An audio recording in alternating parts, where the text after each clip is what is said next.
शुरुआत अहम खबर के साथ हरिद्वार से, जहां पर 3 दिवसीय अखिल भारतीय गोष्ठी का सीएम पुष्कर सिंह धामी ने शुभारंभ किया। संस्कृत भारती के तत्वाधान में आयोजित इस संगोष्ठी का उद्देश्य संस्कृत भारती संस्कृत को एक बोलचाल की भाषा के रूप में पुनर्जीवित करना, इसे प्रोत्साहित करना है। इस मौके पर सीएम धामी ने कहा कि संस्कृत उत्तराखंड की द्वितीय राजभाषा है। संस्कृत भाषा अन्य भाषाओं की तरह केवल अभिव्यक्ति का साधन मात्र नहीं है, बल्कि ये मनुष्य के संपूर्ण विकास की कुंजी है। सीएम धामी ने कहा, संस्कृत एक अत्यंत समृद्ध और सरल भाषा है।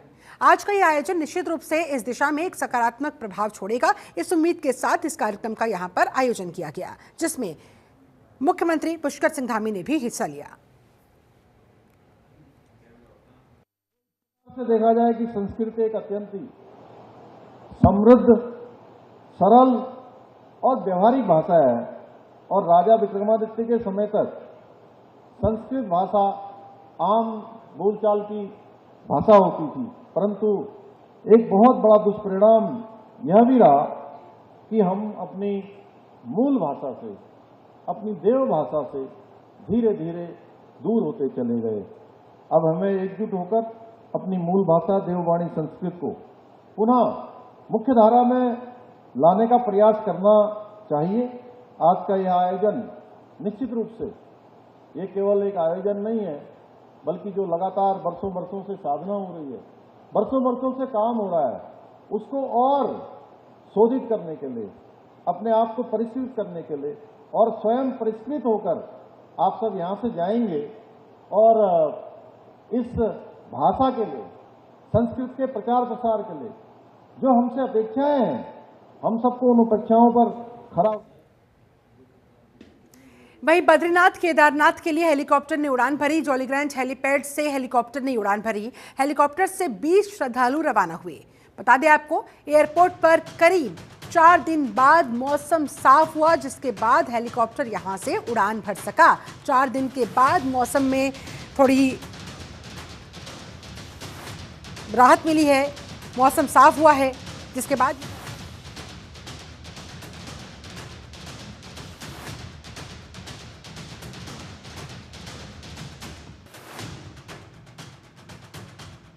बद्रीनाथ केदारनाथ के लिए हेलीकॉप्टर ने आखिरकार 4 दिनों के बाद मौसम के साफ होने के बाद उड़ान भरी है।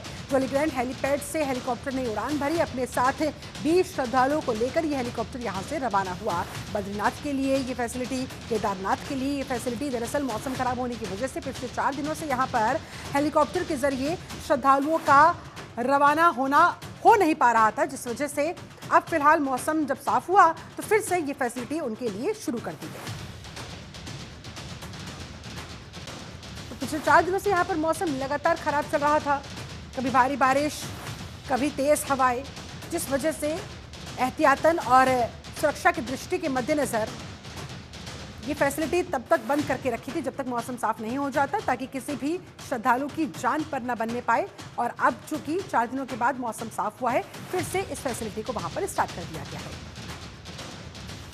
पुष्कर सिंह नेगी फोन लाइन पर ज्यादा जानकारी के साथ हमारे साथ संवाददाता जुड़ गए हैं। पुष्कर, 4 दिनों के बाद एक बार फिर से हेलीकॉप्टर सेवा शुरू कर दी गई है, क्या कहना है वहां पर लोगों का?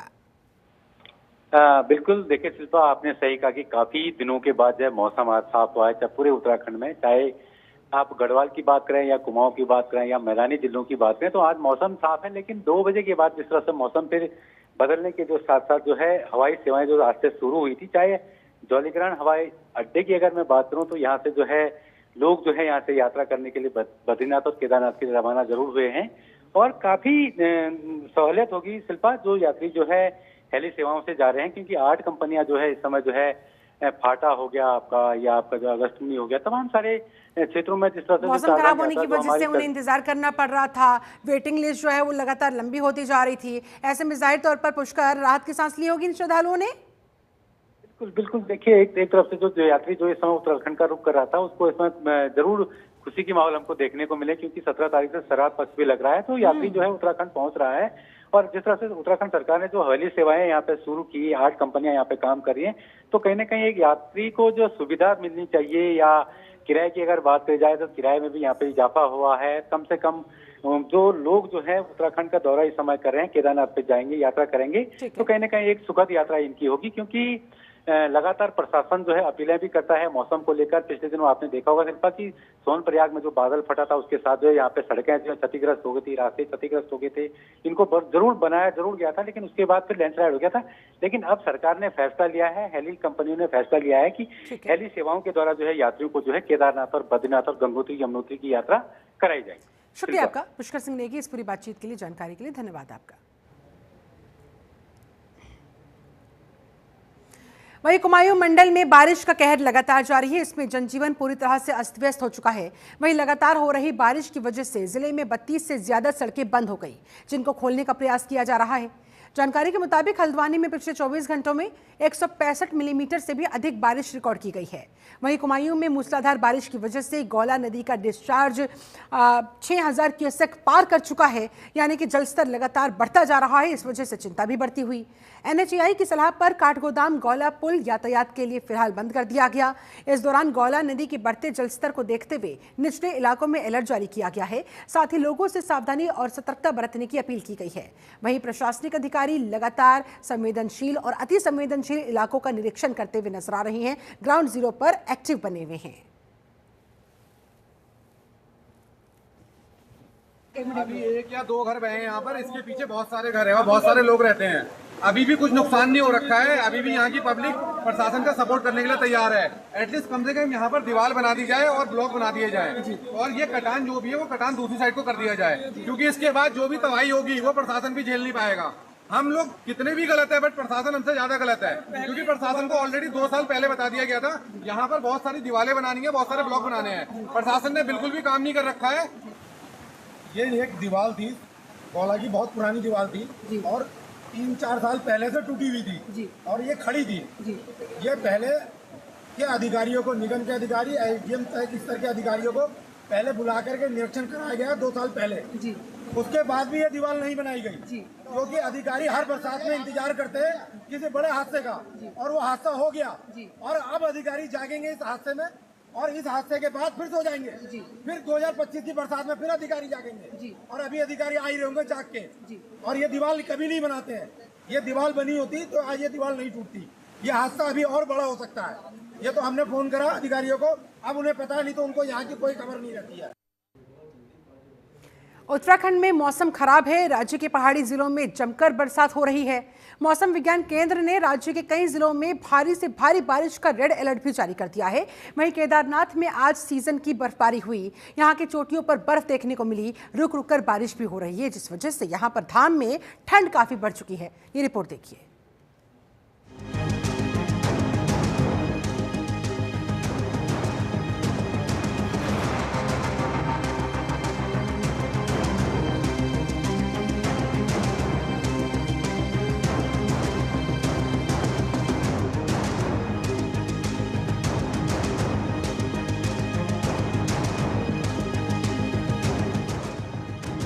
देवभूमि में बारिश का तांडव, जमकर बरस रहे बदरा, खतरा ही खतरा। IMD का ऐलान, भारी बारिश का फरमान। प्रशासन की अपील, पर्यटक रहे सावधान। उत्तराखंड में इन दिनों मॉनसून अपने शबाब पर है। हालांकि जल्द ही मॉनसून यहां से विदा होने वाला है, लेकिन उससे पहले बारिश जमकर बरस रही है। आज भी राज्य में भरपूर बारिश होगी। राज्य के कई जिलों में बारिश को लेकर रेड अलर्ट जारी किया गया है, तो कई जिलों के लिए ऑरेंज अलर्ट भी है। कहां-कहां बारिश का रेड अलर्ट? देहरादून, बागेश्वर, नैनीताल, उधम सिंह नगर, चंपावत, पौड़ी, हरिद्वार, चमोली। इसके साथ ही केदारनाथ में आज सीजन की पहली बर्फबारी हुई। यहाँ की चोटियों पर बर्फ देखने को मिली और रुक रुक कर बारिश जारी है। भारी बारिश और बर्फबारी की वजह से धाम में ठंड बढ़ने लगी है। देहरादून, बागेश्वर, चंपावत, नैनीताल, उधम सिंह नगर और हरिद्वार में SDRF अलर्ट पर है। इसके अलावा चमोली, नैनीताल और बागेश्वर जिले में भारी बारिश का अनुमान है। ऐसे में मौसम विज्ञान केंद्र के वैज्ञानिकों ने लोगों को सुरक्षित रहने की सलाह दी है।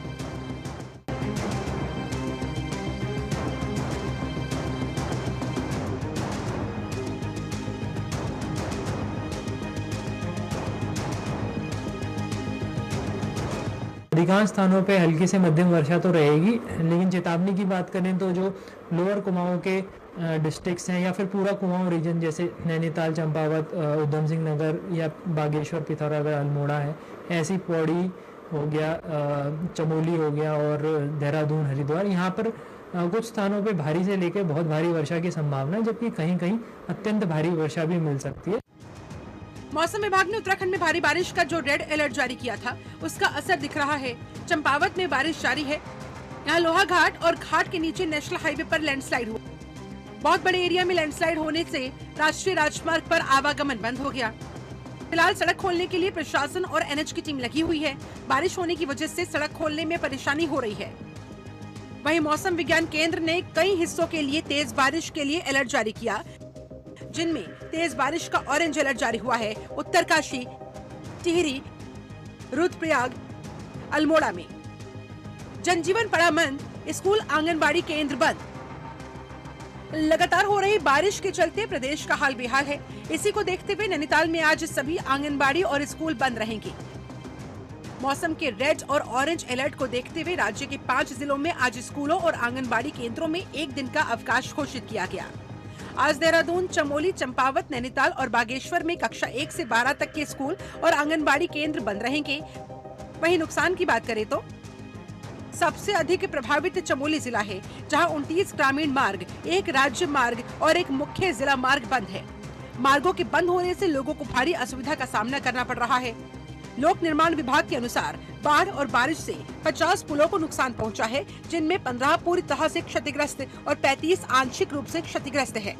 विभाग ने बारिश से हुए नुकसान की भरपाई की अनुमानित लागत लगभग 35 लाख रुपए बताई है। वहीं दूसरी तरफ चंपावत में टनकपुर चंपावत राष्ट्रीय राजमार्ग NH-09 पर गांव स्वाला के पास बारिश के दौरान पहाड़ियों से मलबा आने पर सड़क बंद हो गई। बता दें, बंद सड़क को खोलने का काम जोरों से जारी है। सड़क पर मलबा हटाने का काम भी चल रहा है। मौसम विभाग ने उत्तराखंड में बादल फटने जैसी घटनाओं को लेकर भी चेतावनी जारी की। दरअसल इस समय उत्तर मध्य भारत में बंगाल की खाड़ी का डिप्रेशन मानसून के सिस्टम के साथ मिल रहा है, जिसकी वजह से भारी और बहुत भारी बारिश की चेतावनी दी गई। बारिश के साथ ही तेज हवाओं के चलने की भी भविष्यवाणी है। ब्यूरो रिपोर्ट, जनतंत्र टीवी।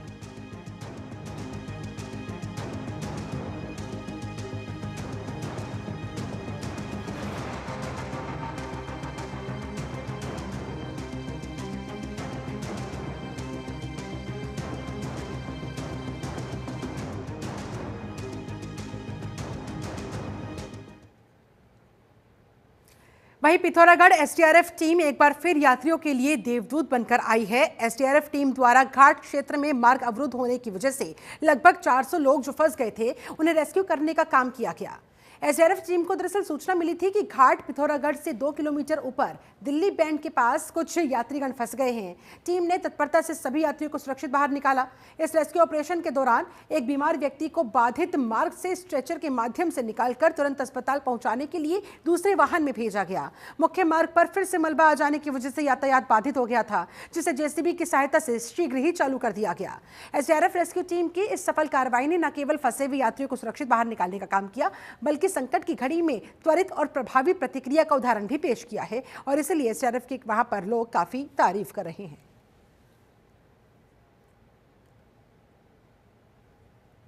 पहाड़ी राज्य उत्तराखंड में आसमानी आफत आ पड़ी है। राज्य के कई इलाकों में जबरदस्त बारिश हो रही है और लगातार हो रही बारिश की वजह से कई जगहों पर लैंडस्लाइड की खौफनाक तस्वीरें भी सामने आ रही है। तो कई जगह ऐसी जहां पर नदी नाले उफान पर है।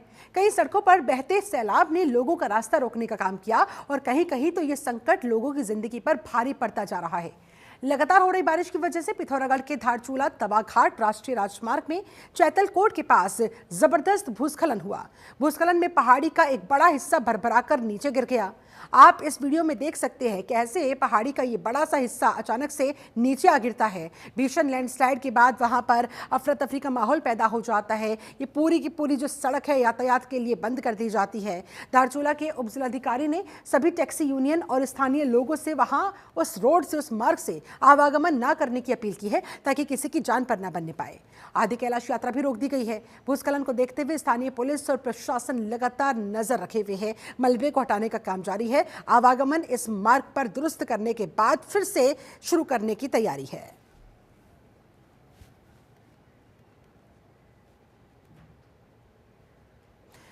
बढ़ते आगे खबर चमोली से, जहां जिले में मौसम साफ हो गया। बद्रीनाथ राष्ट्रीय राजमार्ग यातायात सुचारू हो गया। चारधाम की यात्रा में रौनक आने लगी। बद्रीनाथ धाम में 2000 से अधिक तीर्थयात्री मौजूद हैं। लगातार राष्ट्रीय राजमार्ग पर मलबा हटाने का काम जारी है। चमोली और पुलिस के जवान वहां पर, स्थानीय लोग भी तीर्थयात्रियों की सेवा के लिए तत्पर है। वहीं जिलाधिकारी संदीप तिवारी ने सभी बाधित यात्रा मार्ग को सुचारू करने का आदेश दिया है।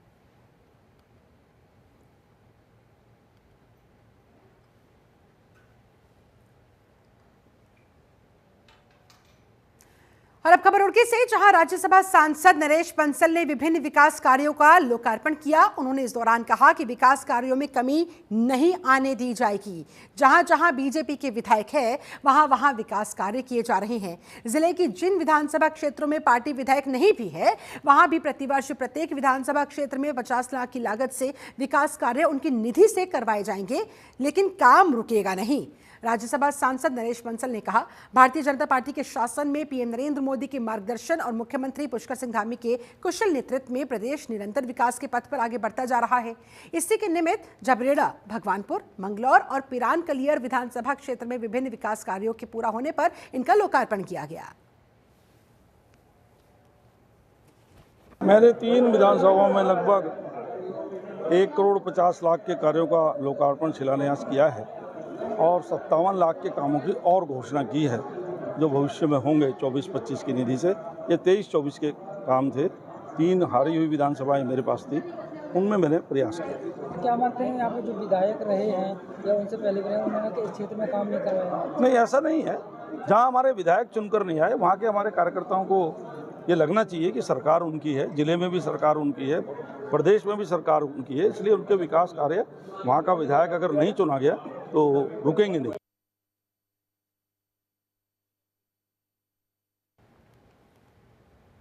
सितंबर महीना शुरू होते ही डेंगू का प्रकोप भी शुरू हो गया। हालांकि इससे पहले वायरल फीवर से लोगों को तेजी से उनकी प्लेटलेट्स कम हो रही थी, तमाम परेशानियां घेरे हुए थी, लेकिन अब डेंगू का प्रकोप भी तेजी से जिस तरह से अपने पैर पसारता जा रहा है, उसने लोगों को और ज्यादा चिंता में डाल दिया है। डेंगू के नोडल अधिकारी डॉक्टर राजीव पुनेठा से वार्ता की गई तो उन्होंने कहा, अभी तक डेंगू का एक भी मरीज काशीपुर राजकीय चिकित्सालय में नहीं आया है, लेकिन हमारी तैयारियां पूरी है। जबकि वायरल फीवर के काफ़ी सारे मरीज ऑलरेडी सामने आ रहे हैं। उन्होंने कहा, उनके संज्ञान में आया है कि अभी लगभग 3 दिन पहले ही डेंगू की चपेट में आकर एक 35 साल के युवक की काशीपुर में जान चली गई है, लेकिन उस व्यक्ति ने डेंगू के चलते अपना इलाज घर में रहकर ही कराया, हॉस्पिटल नहीं गया वो। इसकी वजह से उसकी प्लेटलेट्स काफ़ी कम हो गई थी, जिस वजह से उसकी जान गई। यही वजह है कि उन्होंने लोगों से अनुरोध किया, अपील की कि अगर आपको बुखार आता है, किसी भी तरह का बुखार हो, तो खुद से चिकित्सक ना बने, डॉक्टर के पास जाए, उनसे चेकअप करवाए और उसके बाद उनकी सलाह के मुताबिक कोई भी दवाई ले, वरना आपकी जान पर बन सकती है।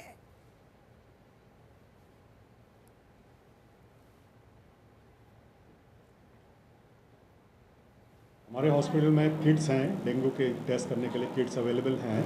तो जो भी पेशेंट्स हैं जिनको फीवर आ रहा है इस तरह से, तो हम लोग टेस्ट करा लेते हैं। अपने हॉस्पिटल में अब ये सुविधा अवेलेबल है। और हमारे अंदर वार्ड, डेंगू वार्ड है, उसमें कम से कम 10 बेड हैं हमारे पास। तो अभी तो कोई ऐसा पेशेंट हमारे पास डेंगू का पॉजिटिव हमारे पास आया नहीं है। हालांकि हम लोग सब टेस्टिंग कर रहे हैं बराबर, लेकिन कोई टेस्ट अभी कोई पॉजिटिव नहीं आया है हमारे पास। जैसे पिछले साल तो काफ़ी केसेस थे, और लेकिन अभी फ़िलहाल तो अभी कोई केस हमारे वहाँ नहीं डायग्नोस हुआ। ऐसा क्या कहना चाहेंगे, जिस तरीके से फीवर आता है और प्लेटलेट जो है कम हो जाती है, क्या उसमें CBC कराते हैं आज सबकी या क्या? हाँ, हम लोग सबके CBC कराते हैं। और जहाँ प्लेटलेट्स हमको कम दिखते हैं तो वहाँ तो डेंगू टेस्ट तो हम कराते ही हैं। और वैसे भी जहाँ हमें सस्पेक्ट लगता है तो हम डेंगू टेस्ट करा लेते हैं। प्लेटलेट्स की मात्रा जब बहुत कम होती है तब हम प्लेटलेट्स चढ़ाते हैं। तो वैसे अगर बहुत ज़्यादा कम नहीं है तो प्लेटलेट्स चढ़ाने की ज़रूरत होती नहीं है। वहीं मंगलौर पुलिस को बड़ी कामयाबी मिली। घर में घुसकर की गई लूट के मामले में पुलिस ने महिला समेत 4 आरोपियों को पकड़ लिया है, जबकि पुलिस लूट के मुख्य आरोपी को मुठभेड़ से पहले ही मुठभेड़ के दौरान गिरफ्तार कर चुकी है। पुलिस ने आरोपियों के पास से लूट का सारा सामान भी बरामद कर लिया। जानकारी के मुताबिक 7 सितंबर को लाखों की लूट की वारदात को अंजाम दिया गया था इस गैंग की तरफ से, इन आरोपियों की तरफ से, जिस पर कार्रवाई करते हुए पुलिस टीम द्वारा लूट के मुख्य आरोपी महराज को पुलिस मुठभेड़ के दौरान गिरफ्तार किया गया। उसके बाद उसके बाकी के साथियों को भी फाइनली पकड़ लिया गया है और इस तरह से पुलिस को इस मामले में मिली है ये बड़ी कामयाबी।